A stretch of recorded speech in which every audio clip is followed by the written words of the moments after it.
Hello everyone, welcome back to my daily cooking blogs. ಇವತ್ತಿನ ವಿಡಿಯೋದಲ್ಲಿ ಒಂದು ಒಳ್ಳೆ ಕಾಂಬಿನೇಷನ್ ಬ್ರೇಕ್ಫಾಸ್ಟ್ ಇದನ್ನು ನಾನು ತೋರಿಸ್ತಾ ಇದ್ದೀನಿ. ಸೊ ಇಲ್ಲಿ ನಾನು ಕ್ಯಾಪ್ಸಿಕಮ್ ಚಟ್ನಿ ಮಾಡ್ತಾ ಇದ್ದೀನಿ. ಕ್ಯಾಪ್ಸಿಕಮ್ ಸಾಮಾನ್ಯ ಎಲ್ಲರೂ ಸಹ ಇಷ್ಟಪಡ್ತಾರೆ, ಆದರೆ ಒಬ್ಬೊಬ್ರಿಗೆ ಇಷ್ಟ ಆಗಲ್ಲ. ಅದ್ರ ಟೇಸ್ಟ್ ಏನೋ ಒಬ್ಬೊಬ್ರಿಗೆ ಇಷ್ಟ ಆಗಲ್ಲ. ಆದರೆ ಕ್ಯಾಪ್ಸಿಕಮ್ ತಿನ್ನಿಸ್ಬೇಕು ಮನೇಲಿದ್ದವ್ರಿಗೆ ಅನ್ನೋದಕ್ಕೆ ಈ ರೀತಿ ಮಾಡಿಕೊಡಿ, ತುಂಬಾ ಟೇಸ್ಟಿಯಾಗಿರುತ್ತೆ. ಎಕ್ಸಾಕ್ಟ್ ಕಾಯಿ ಚಟ್ನಿ ಥರನೇ ಇರುತ್ತೆ. ಕ್ಯಾಪ್ಸಿಕಮ್ ಹಾಕಿದ್ದೀವಿ ಅನ್ನೋದು ಒಂದು ಸ್ವಲ್ಪನೂ ಗೊತ್ತಾಗೋದಿಲ್ಲ ಇದಕ್ಕೆ.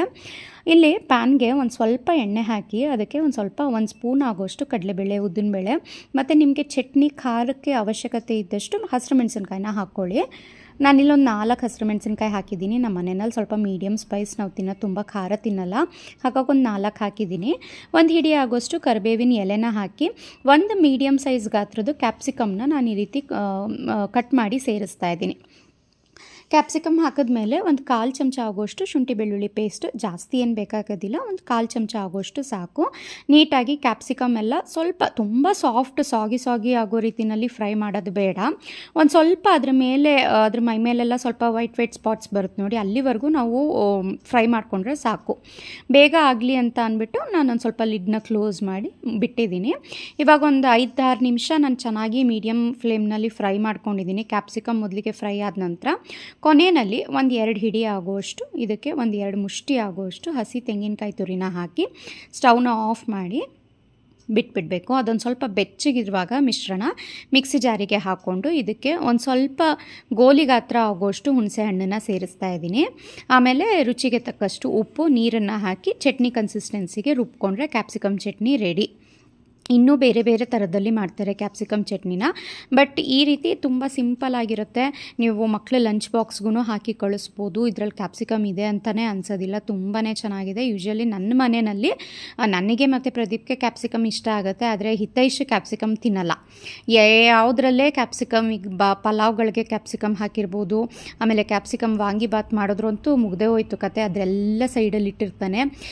ಹಾಗಾಗಿ ಬಿಸಿಬೇಳೆ ಬಾತಲ್ಲೂ ಸೈಡಲ್ಲಿ ತೆಗೆದಿಟ್ಟಿರ್ತಾನೆ ಕ್ಯಾಪ್ಸಿಕಮು. ಸೊ ನನಗೆ ಇದು ಬೆಸ್ಟ್ ಅಂತ ಅನಿಸುತ್ತೆ. ಸೊ ಕ್ಯಾಪ್ಸಿಕಮ್ ಮಾಡಿದಾಗಲೆಲ್ಲ ನಾನು ಈ ರೀತಿ ತಂದಾಗಲೆಲ್ಲ ಒಂದು ಕ್ಯಾಪ್ಸಿಕಮ್ನ ಯೂಸ್ ಮಾಡಿಬಿಟ್ಟು ಚಟ್ನಿ ಮಾಡಿಬಿಡ್ತೀನಿ. ಇವತ್ತೇನು ನನಗೆ ಲಂಚ್ ಬಾಕ್ಸಿಗೆಲ್ಲ ಪ್ಯಾಕ್ ಮಾಡೋ ಅಂತ ಇದ್ದಿರಲಿಲ್ಲ, ಹಾಗಾಗಿ ಸ್ವಲ್ಪ ಕ್ವಾಂಟಿಟಿನಲ್ಲಿ ನಾನು ಚಟ್ನಿನ ಪ್ರಿಪೇರ್ ಮಾಡ್ಕೊಂಡಿದ್ದೀನಿ. ಜಾಸ್ತಿ ಕ್ವಾಂಟಿಟಿ ಬೇಕು ಅಂತ ಅಂದಾಗ ನೀವು 2-3 ಕ್ಯಾಪ್ಸಿಕಮ್ ಆ ರೀತಿನಾದರೂ ಸಹ ಹಾಕ್ಕೊಂಡು ಚೆನ್ನಾಗಿರುತ್ತೆ. ಕೊತ್ತಂಬರಿ ಸೊಪ್ಪನ್ನು ನಾನಿಲ್ಲೇ ಹಾಕಿಲ್ಲ, ಅದರ ಬದಲಾಗಿ ಕರಿಬೇವಿನ ಎಲೆನೇ ಸ್ವಲ್ಪ ಜಾಸ್ತಿ ಹಾಕಿದ್ದೀನಿ. ಯೂಶ್ವಲಿ ನಾನು ರುಬ್ಬೋದಕ್ಕೆಲ್ಲ ಕರಿಬೇವಿನ ಎಲೆನೇ ಹಾಕ್ತೀನಿ. ಈ ರೀತಿ ಚಟ್ನಿ ಹದದಲ್ಲಿ ರುಬ್ಕೊಬಿಟ್ರೆ ಚಟ್ನಿ ರೆಡಿ ಆಯಿತು. ಇವಾಗ ಇದಕ್ಕೆ ಒಂದು ದೋಸೆ ಮಾಡ್ಕೊಳ್ಳೋಣ. ನಾನಿಲ್ಲಿ ರವೆ ದೋಸೆ ಮಾಡ್ತಾಯಿದ್ದೀನಿ, ರಾಗಿ ರವೆ ದೋಸೆ. ಯೂಶ್ವಲಿ ರವೆ ದೋಸೆಗೆ ಚಿರೋಟಿ ರವೆ, ಅಕ್ಕಿ ಹಿಟ್ಟು, ಮೈದಾ ಹಿಟ್ಟು ಹಾಕ್ತಾರೆ, ಬಟ್ ನಾನು ಮೈದಾ ಇವಾಗ ನಾನು ತರಿಸೋದನ್ನೆಲ್ಲ ಯೂಸ್ ಸಹ ಮಾಡಲ್ಲ. 2 ಸ್ಮಾಲ್ ಕಪ್ನಲ್ಲಿ ಮೆಷರ್ಮೆಂಟ್ನಲ್ಲಿ 2 ಕಪ್ ಚಿರೋಟಿ ರವೆಗೆ 1 ಕಪ್ ಅಕ್ಕಿ ಹಿಟ್ಟು, 1 ಕಪ್ ರಾಗಿ ಹಿಟ್ಟು, ಇವಿಷ್ಟನ್ನು ಹಾಕಿದ್ದೀನಿ. ಅಕ್ಕಿ ಹಿಟ್ಟು ಇನ್ನೂ ಕ್ರಿಸ್ಪಿಯಾಗಿ ಬೇಕು ಅಂತ ಅಂದರೆ ನಿಮಗೆ ಅಕ್ಕಿ ಹಿಟ್ಟನ್ನು 1.5 ಕಪ್ ಆಗೋಷ್ಟು ಹಾಕೋಬೋದು, ಬಟ್ ಯೂಶ್ವಲಿ ಕರೆಕ್ಟ್ ಆಗಿರುತ್ತೆ. ಹಿಟ್ಟಿನ ಪ್ರಮಾಣ ನಾವು ರವೆ ಎಷ್ಟು ಹಾಕಿರ್ತೀವಿ ಅಷ್ಟು ಹಾಕ್ಕೊಂಡ್ರೆ ಸಾಕು. ಇವಾಗ ರುಚಿಗೆ ತಕ್ಕಷ್ಟು ಉಪ್ಪನ್ನು ಹಾಕಿ ಸ್ವಲ್ಪನೇ ನೀರನ್ನು ಹಾಕ್ಕೊಂಡು ಗಂಟಿಲ್ಲದೆ ಇರೋ ರೀತಿಯಲ್ಲಿ ಮಿಕ್ಸ್ ಮಾಡ್ಕೋಬೇಕು. ಆನಂತರ ಈ ರವೆ ದೋಸೆ ಮಿಶ್ರಣ ಆಗಿರೋದ್ರಿಂದ ಸ್ವಲ್ಪ ಜಾಸ್ತಿನೇ ನೀರನ್ನು ಹಾಕಿ ಸ್ವಲ್ಪ ತೆಳುವಾಗಿ ಕನ್ಸಿಸ್ಟೆನ್ಸಿ ಮಾಡ್ಕೋಬೇಕು. ಸೊ ನೋಡಿ, ಒಂದು ಸ್ವಲ್ಪನೂ ಗಂಟಿಲ್ಲದೆ ಇರೋ ರೀತಿ ನಾನು ಮಿಕ್ಸ್ ಮಾಡಿ ಇಟ್ಕೊಂಡಿದ್ದೀನಿ. ನಂತರ ರವೆ ದೋಸೆಗೆ ಅಲ್ವಾ ಸ್ವಲ್ಪನೇ ನೀರನ್ನು ಹಾಕ್ಕೊಂಡು ತುಂಬ ತೆಳುವಾದ್ರೂ ನಮಗೆ ದೋಸೆ ಬೇಯೋದು ತುಂಬ ನಿಧಾನ ಆಗುತ್ತೆ. ತುಂಬ ದಪ್ಪ ಮಾಡ್ಕೊಬಿಟ್ರೂ ಗರಿಗರಿಯಾಗಿ ಬರಲ್ಲ, ಸಾಫ್ಟ್ ದೋಸೆ ಬಂದುಬಿಡುತ್ತೆ.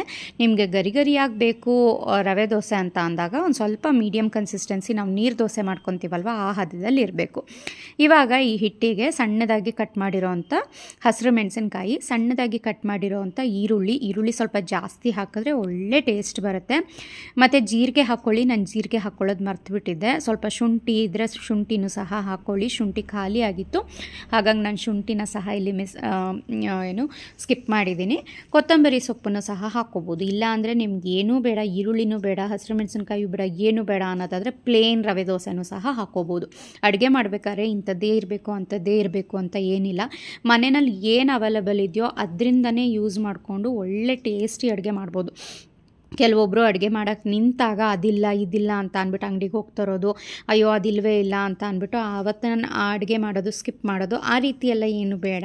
ನಾವು ಏನಿರುತ್ತೋ ಅದನ್ನೇ ಹದವಾಗಿ ಹಾಕಿ ಕರೆಕ್ಟಾಗಿ ಮಾಡಿದ್ರೆ ಸೂಪರ್ ಟೇಸ್ಟಿಯಾಗಿ ಆಗುತ್ತೆ ಅಡುಗೆ. ಸೊ ಇಲ್ಲಿ ನೋಡಿ, ರವೆ ದೋಸೆ ಮಾಡಬೇಕಾದ್ರೆ ಇನ್ನೊಂದು ಟಿಪ್ಸ್ ಏನು ಅಂತ ಅಂದರೆ, ದೋಸೆ ಕಾವಲಿ ಚೆನ್ನಾಗಿ ಕಾದಿರಬೇಕು. ಕಾದಿದ್ದಾಗ ಹಾಕಿದಾಗ ಮಾತ್ರ ನಮ್ಗೆ ಈ ರೀತಿ ಆ ಟೆಕ್ಸ್ಚರ್ ಬರುತ್ತೆ. ರವೆ ದೋಸೆದು ಮಧ್ಯ ಮಧ್ಯ ಗುಡ್ ಥರ ಫಾರ್ಮ್ ಆಗಿಬಿಟ್ಟು ಬರುತ್ತೆ ನೋಡಿ. ಆ ಟೆಕ್ಸ್ಚರ್ ಬರೋದು ತುಂಬ ಚೆನ್ನಾಗಿ ಕಾದಿರ್ಬೇಕಾದ್ರೆ ಮಾತ್ರ. ಆಮೇಲೆ ಇದನ್ನು ಯಾವಾಗಲೂ ಹೈ ಫ್ಲೇಮ್ನಲ್ಲೇ ಕುಕ್ ಮಾಡ್ಕೋಬೇಕು. ನೀವು ಲೋ ಫ್ಲೇಮ್ ಅಥವಾ ಸಣ್ಣ ಬರ್ನರ್ನಲ್ಲಿ ಇಟ್ರಿ ಅಂತ ಅಂದರೆ ರವೆ ದೋಸೆ ಒಂದು ದೋಸೆ ಬೇಯೋಕ್ಕೇ ತುಂಬ ಟೈಮ್ ಹಿಡಿಯುತ್ತೆ. ಹಾಗಾಗಿ ನಾನು ಯಾವಾಗಲೂ ಇದನ್ನು ದೊಡ್ಡ ಬರ್ನರ್ ಇರುತ್ತೆ ನೋಡಿ ಸ್ಟವ್ನಲ್ಲಿ, ಅದರಲ್ಲೇನೇ ಬೇಯಿಸ್ಕೊಬಿಡ್ತೀನಿ. ನೋಡಿ, ರಾಗಿ ರವೆ ದೋಸೆ ಅಂತಲೇ ಗೊತ್ತಾಗ್ತಾ ಇಲ್ಲ, ಆ ಕಲರು, ಆ ಕ್ರಿಸ್ಪ್ನೆಸ್ಸು ಸಕ್ಕತ್ತಾಗಿದೆ. ಜೊತೆಗೆ ಕ್ಯಾಪ್ಸಿಕಮ್ ಚಟ್ನಿ ಒಳ್ಳೆ ಕಾಂಬಿನೇಷನ್ ಇದೆ ಮಾತ್ರ.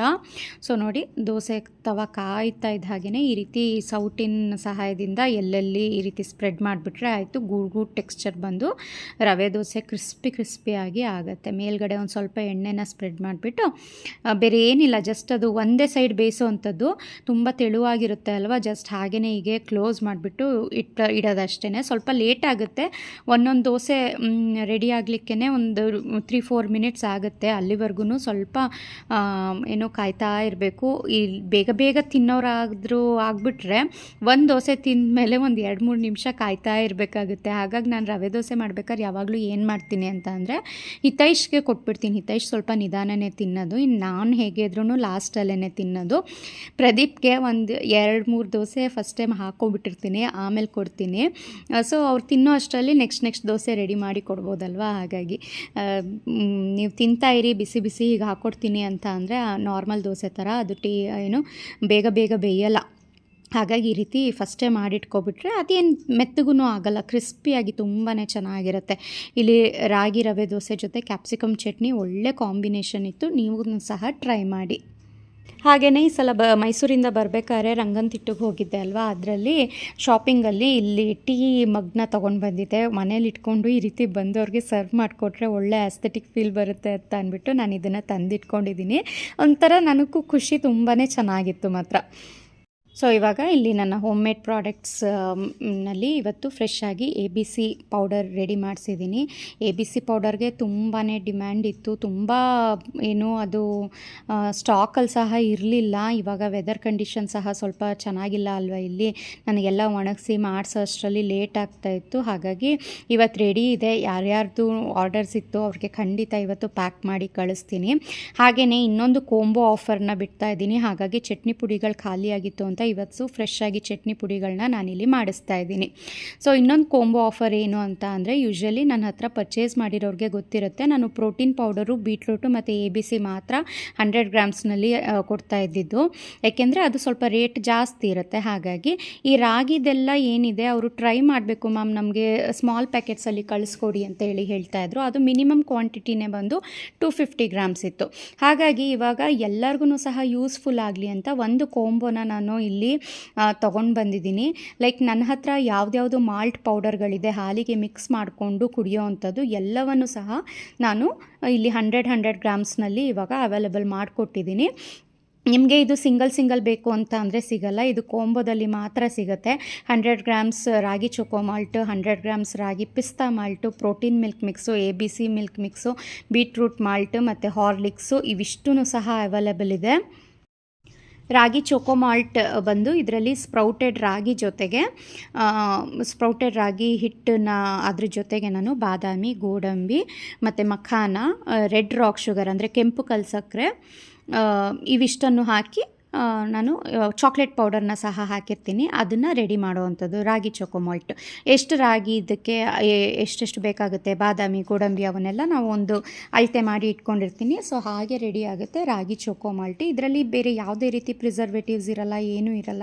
ಮಕ್ಕಳಿಂದ ಹಿಡಿದು ದೊಡ್ಡವ್ರ ತನಕ ಚಾಕ್ಲೇಟ್ ಫ್ಲೇವರ್ಡ್ ಡ್ರಿಂಕ್ ಯಾರ್ಯಾರಿಗೆ ಇಷ್ಟ ಆಗುತ್ತೆ ಅವ್ರು ಖಂಡಿತ ಇದನ್ನು ಬೈ ಮಾಡ್ಬೋದು. ನೆಕ್ಸ್ಟ್ ಬಂದು ಬೀಟ್ರೂಟ್ ಮಾಲ್ಟು. ಸುಮಾರು ಜನಕ್ಕೆ ಬೀಟ್ರೂಟ್ ಮತ್ತು ABC ನಲ್ಲಿ ತುಂಬ ಡೌಟ್ಸ್ ಇದೆ.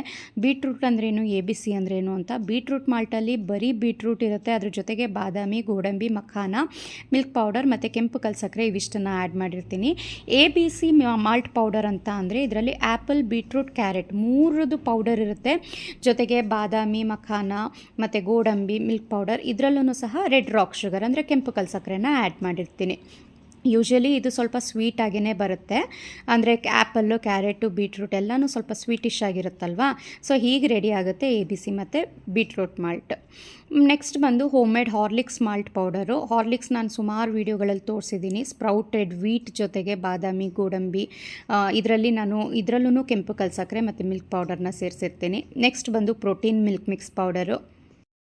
ಇದಂತೂ ತುಂಬಾ ಹೆಲ್ಪ್ಫುಲ್ ಇದೆ. ಯಾರ್ಯಾರಿಗೆ ನಿದ್ದೆ ಬರಲ್ಲ, ನಿಶಕ್ತಿ ಇದೆ, ಅವ್ರಿಗೆಲ್ಲ ತುಂಬಾ ಹೆಲ್ಪ್ಫುಲ್ ಆಗುತ್ತೆ ಈ protein milk mix powder.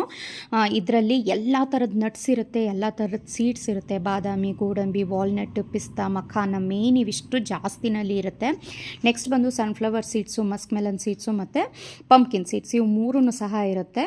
Next ಸ್ವಲ್ಪ ಬಿಳಿ ಎಳ್ಳು, ಈ ರೀತಿ ಸ್ವಲ್ಪ ಸ್ಪೈಸಸ್, ಇಮ್ಯುನಿಟಿ ಬಿಲ್ಡ್ ಆಗಲಿಕ್ಕೆ ನಾನು ಸ್ವಲ್ಪ ಚಕ್ಕೆ ಮತ್ತು ಮೆಣಸು, ಏಲಕ್ಕಿ, ಲವಂಗ ಮತ್ತು ಕೇಸರಿನೂ ಸಹ ಇದರಲ್ಲಿ ಆ್ಯಡ್ ಆಗಿರುತ್ತೆ. ಅರಿಶಿನ ಪುಡಿ ಎಲ್ಲವನ್ನು ಸಹ ಆ್ಯಡ್ ಮಾಡಿ ತುಂಬಾ ಚೆನ್ನಾಗಿದೆ ಈ ಪ್ರೋಟೀನ್ ಮಿಲ್ಕ್ ಮಿಕ್ಸು. ಇದಿಷ್ಟನ್ನು ಹದವಾಗಿ ಹುರಿದು ಪೌಡರ್ ಮಾಡಿ ಮಾಡಿಸೋವಂಥದ್ದು ಈ ಪ್ರೋಟೀನ್ ಮಿಲ್ಕ್ ಮಿಕ್ಸು. ಇದೂ ಸಹ ಫಸ್ಟೇ 100 ಗ್ರಾಮ್ಸ್ನಲ್ಲಿ ಅವೈಲೇಬಲ್ ಇತ್ತು. ಈ ಕೋಂಬೋ ಆಫರ್ನಲ್ಲೂ ಸಹ ಇದು ಅವೈಲೇಬಲ್ ಇದೆ. ನೆಕ್ಸ್ಟು ರಾಗಿ ಕೇಸರ್ ಪಿಸ್ತಾ ಮಾಲ್ಟು. ಇದರಲ್ಲಿ ಸ್ಪ್ರೌಟೆಡ್ ರಾಗಿ ಜೊತೆಗೆ ಬಾದಾಮಿ, ಗೋಡಂಬಿ ಜೊತೆಗೆ ಪಿಸ್ತಾ ಮತ್ತು ಕೇಸರಿ ಇಷ್ಟನ್ನು ಆ್ಯಡ್ ಆಗಿರುತ್ತೆ. ಸ್ವಲ್ಪ ಅರಿಶಿನ ಪುಡಿನೂ ಸಹ ಆ್ಯಡ್ ಆಗಿರುತ್ತೆ. ಈ ರಾಗಿ ಚೋಕೋ ಮಾಲ್ಟ್ ಏನಿದೆಯಲ್ಲ ಅದರಲ್ಲಿ ಪಿಸ್ತಾ ಆ್ಯಡ್ ಆಗಿರಲ್ಲ, ಬರೀ ಬಾದಾಮಿ, ಗೋಡಂಬಿ, ಕೆಂಪು ಕಲ್ ಸಕ್ಕರೆ, ರಾಗಿ ಇರುತ್ತೆ. ಈ ಕೇಸರ್ ಪಿಸ್ತಾ ಮಾಲ್ಟಲ್ಲಿ ಬಾದಾಮಿ, ಗೋಡಂಬಿ, ಪಿಸ್ತಾ ಇರುತ್ತೆ, ಕೇಸರಿ ಇರುತ್ತೆ. ಹಾಗಾಗಿ ಇದು ರಾಗಿ ಕೇಸರ್ ಪಿಸ್ತಾ ಮಾಲ್ಟ್. ಇದಂತೂ ಹಾಲಿಗೆ ಹಾಕ್ಕೊಂಡು ಕುಡಿದ್ರೆ ಸೇಮ್ ಬಾದಾಮ್ ಮಿಲ್ಕ್ ಕುಡಿತಾ ಇದ್ದೀವೇನೋ ಅನ್ನೋ ರೀತಿಯಲ್ಲಿ ಫೀಲ್ ಬರುತ್ತೆ. ಸೊ ನೀವು ಇಷ್ಟೂ 100 ಗ್ರಾಮ್ಸ್ ಬೇಕು ಅಂತ ಅಂದಲ್ಲಿ ಕೋಂಬೋ ಆಫರ್ ಇವಾಗ ನಾನು ಆಫರ್ನಲ್ಲಿ ಬಿಟ್ಟಿದ್ದೀನಿ, ಪರ್ಚೇಸ್ ಮಾಡ್ಬೋದು. ಲೈಕ್ ಒಂದೊಂದನ್ನೇ ತೊಗೊಳ್ಳೋದ್ರ ಬದಲು ನೀವು ಇಷ್ಟು ತೊಗೊಂಡು ಒಂದು ವಾರಕ್ಕೆ ಆಗೋಷ್ಟು ಖಾಲಿ ಆಗಿಬಿಡುತ್ತೆ. ನಿಮ್ಗೆ ಯಾವ ಫ್ಲೇವರ್ ಇದರಲ್ಲಿ ತುಂಬಾ ಚೆನ್ನಾಗಿ ಇಷ್ಟ ಆಗುತ್ತೆ ಅದನ್ನು ಟ್ರೈ ಮಾಡಿಬಿಟ್ಟು ನೆಕ್ಸ್ಟ್ ಬಲ್ಕಲ್ಲಿ ನೀವು ಅದನ್ನು ನೆಕ್ಸ್ಟ್ ಪರ್ಚೇಸ್ ಮಾಡ್ಕೋಬೋದು. ಲೈಕ್ ಇವಾಗ ನಿಮಗೆ ಪ್ರೋಟೀನ್ ಮಿಲ್ಕ್ ಮಿಕ್ಸ್ ಇಷ್ಟ ಆಯಿತು ಅಂದರೆ 100 ಗ್ರಾಮ್ಸ್ ಪ್ರೋಟೀನ್ ಮಿಲ್ಕ್ ಮಿಕ್ಸ್ನ ನೀವು ಟೇಸ್ಟ್ ನೋಡಿದ್ಮೇಲೆ ನೆಕ್ಸ್ಟ್ 250 ಗ್ರಾಮ್ಸು, 500 ಗ್ರಾಮ್ಸು ಆ ರೀತಿ ತೊಗೋಬೋದು.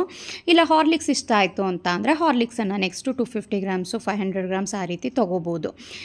ಇದ್ರ ಜೊತೆಗೆ ನಾನು ಕಾಂಪನ್ಸೇಟ್ರಿ ಆಗಿ ಚಟ್ನಿ ಪುಡಿನ ಸಹ ಕಳಿಸ್ಕೊಡ್ತೀನಿ. ನಿಮಗೆ ಯಾವ ಚಟ್ನಿ ಪುಡಿ ಇಷ್ಟ ಅದನ್ನು ನೀವು ಸೆಲೆಕ್ಟ್ ಮಾಡ್ಕೋಬೋದು. ನನ್ನಲ್ಲಿ ಇವಾಗ 2 ವೆರೈಟೀಸ್ ಆಫ್ ಚಟ್ನಿ ಪುಡೀಸ್ ಅವೈಲೇಬಲ್ ಇದೆ. ಒಂದು ಕಡಲೆಬೇಳೆ ಚಟ್ನಿ ಪುಡಿ, ಇನ್ನೊಂದು ಹುಚ್ಚೆಳ್ಳು ಚಟ್ನಿ ಪುಡಿ. ಕಡಲೆಬೇಳೆ ಚಟ್ನಿ ಪುಡಿ ಇವಾಗ ಖಾಲಿಯಾಗಿದೆ, ಹಾಗಾಗಿ ಇವತ್ತು ನಾನು ಫ್ರೆಶ್ ಬ್ಯಾಚ್ನ ರೆಡಿ ಮಾಡಿಸ್ತಾ ಇದ್ದೀನಿ ನಾನು. ನಿಮಗೆ ಯಾವ್ದು ಬೇಕೋ ಚಟ್ನಿ ಪುಡಿ ಅದನ್ನು ನನಗೆ ಹೇಳಿದ್ರೆ ಇದಿಷ್ಟು 100 ಗ್ರಾಮ್ಸ್ ಮಾಲ್ಟ್ ಪೌಡರ್ ಜೊತೆಯಲ್ಲಿ ನಾನು ಚಟ್ನಿ ಪುಡಿನ ಕಾಂಪನ್ಸೇಟ್ರಿ ಆಗಿ ನಾನು ಕೊಟ್ಟು ಕಳಿಸ್ತೀನಿ. ಅದನ್ನು ಸಹ ಟೇಸ್ಟ್ ನೋಡಿ ನೀವು ನೆಕ್ಸ್ಟ್ ಬಲ್ಕ್ ಆರ್ಡರ್ಸಲ್ಲಿ ನನಗೆ ಕೊಡ್ಬೋದು. ನಿಮ್ಮ ಮಕ್ಕಳು ಎಲ್ಲಾದರೂ ಬೇರೆ ಕಡೆ ಟ್ರಾವೆಲ್ ಮಾಡ್ತಾ ಇದ್ದಾರೆ ಅಥವಾ ನಿಮಗೇ ಮನೆಯಲ್ಲಿ ಚಟ್ನಿ ಪುಡಿ ಡೈಲಿ ಇಷ್ಟ ಆಗುತ್ತೆ, ರೊಟ್ಟಿ ಜಾಸ್ತಿ ತಿಂತೀವಿ, ದೋಸೆಗೆಲ್ಲ ಚಟ್ನಿ ಪುಡಿ ಮೇಲ್ಗಡೆಗೆ ಬೇಕು ಅಂತ ಅಂದಾಗ ಈ ಚಟ್ನಿ ಪುಡಿಗಳನ್ನ ನೀವು ಟ್ರೈ ಮಾಡ್ಬೋದು. ಹಾಗೆಯೇ ಹೊರಗಡೆ ಸಿಗೋವಂಥ ಪ್ರಿಸರ್ವೇಟಿವ್, ಶುಗರ್ ಇರೋವಂಥ ಮಾಲ್ಟ್ ಪೌಡರ್ ಬದಲಾಗಿ ನೀವು ಇದನ್ನು ಟ್ರೈ ಮಾಡಿ, ತುಂಬಾ ಸೂಪರ್ ಇದೆ.